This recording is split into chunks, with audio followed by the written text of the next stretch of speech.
ফোনের storage full হয়ে আসছে, সে কারণে আমি আরও একটি ভিডিও খুব তাড়াতাড়ি এডিটিং করে নিয়ে চলে এসেছি। এটা হলো হিমাচল প্রদেশের ডালহৌসি। যে হোটেলে আমি ছিলাম সেই হোটেলের ছাদ থেকে বাইরের ভিউটা ঠিক এই রকম। আমরা ছিলাম হিমাচল প্রদেশের ডালহৌসিতে।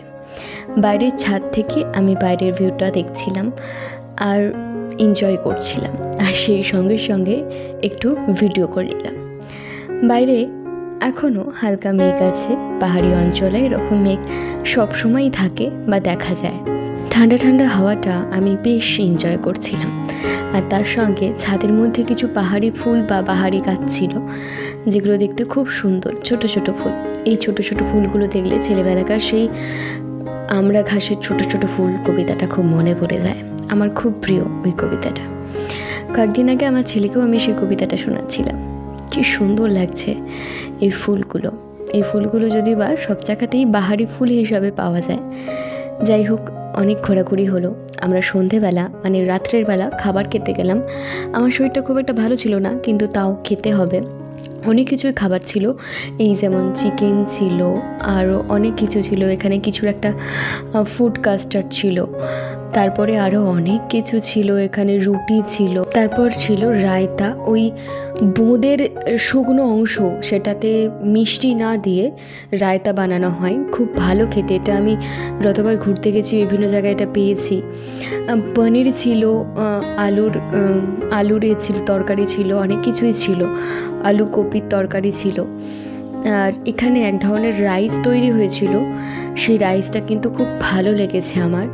ওই মিক্সড রাইসের মতন, কিন্তু ভাতটা ছিল অন্য রকমের একটা, খুব সুন্দর আর কি। তারপর বিভিন্ন রকম ডাল ছিল। এই যে রাইসটা, এই রাইসটা বেশ ভালো খেতে। স্যুপ ছিল, স্যুপটাও খেলে ভালো, তাই আমি একটু স্যুপ নিয়েছিলাম, স্যালাড নিয়েছিলাম, আর চিকেন নিয়েছিলাম, কারণ চিকেন আমার সবসময় অলমোস্ট ফেভারিট।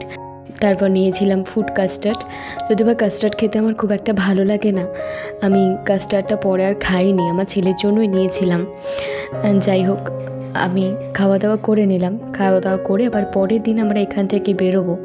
সে তখনও কিন্তু হালকা মেঘ আছে। আর এই যে দেখুন, ছাদের মধ্যে গাড়ি, এই ব্যাপারটা কিন্তু খুব ভালো লেগেছে। মানে পাহাড়ি অঞ্চলে যে সমস্ত বাড়িগুলো বা হোটেলগুলো ছিল, ছাদের মধ্যে গাড়ি রাখা ছিল। যদিও বা আমি যে হোটেলে ছিলাম তার কিন্তু ওই টপে যে ছাদটা ছিল তার মধ্যে কিন্তু কোনো গাড়ি ছিল না। অন্যান্য হোটেলগুলো আমি দেখলাম যে ছাদের মধ্যে গাড়ির ব্যবস্থা আছে, মানে সব ছাদের মধ্যে গাড়ি রেখেছে। এই হচ্ছে ব্যাপার।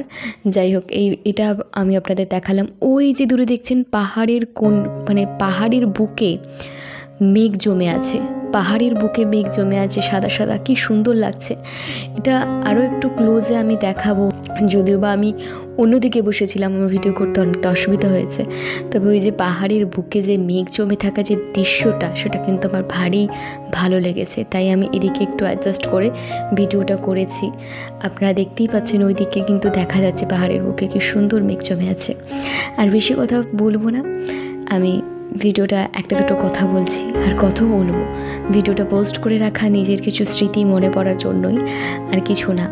এই মাঝে মাঝেই এই সমস্ত জায়গাগুলো রয়েছে, যারা এখান থেকে গিয়ে ছবি টবি তুলতে পারে। এই ডালহৌসিতে নেতাজিরও একটা বাড়ি রয়েছে, যেখানে নেতাজি স্ট্যান্ড রয়েছে, বা নেতাজি হয়তো এখানে ছিলেন। আমি দেখেছি এখানে নেতাজির একটা স্ট্যান্ড রয়েছে ডালহৌসিতে, হিমাচলের। যারা এর আগে এখানে এসেছেন তারা হয়তো জানেন। আমি খুব বেশি মানে ডালহৌসি বা হিমাচল নিয়ে আমার খুব বেশি অভিজ্ঞতা নেই, তাই আমি জানি না। আমি এখান থেকে দেখাচ্ছি, দেখুন খুব ক্লোজে দেখাবো। এখানেও কিন্তু বেশ অনেকটা মেঘ জমে আছে, খুব সুন্দর লাগছে এই দৃশ্যটা। এই পাহাড়ের এই ছাদের মধ্যে গাড়িগুলো কিন্তু খুব ইন্টারেস্টিং একটা আর কি। মানে ছাদটাই তো রাস্তার সমান, মানে রাস্তার সমানে রয়েছে, সেই কারণে ছাদের মধ্যে গাড়িগুলো উঠে গেছে, আর মানুষকে নিচের দিকে নেমে যেতে হচ্ছে এই আর কি। এই গাছের ফাঁক দিয়ে কিন্তু ভারী সুন্দর দেখতে লাগছিল, চোখের দেখাটা আরও বেশি সুন্দর। আমি যেটুকু রাস্তার ভিডিও করেছি সেটুকু রাস্তার ভিডিওতেই কিন্তু পুরোটাতেই আমি ওটাই দেখিয়েছি যে পাহাড়ের বুকে কিভাবে মেঘ জমে আছে।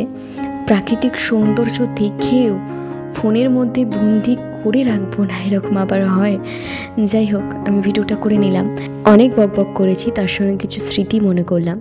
নেক্সট আপনাদের দেখাচ্ছি বেনারসের ভিডিও।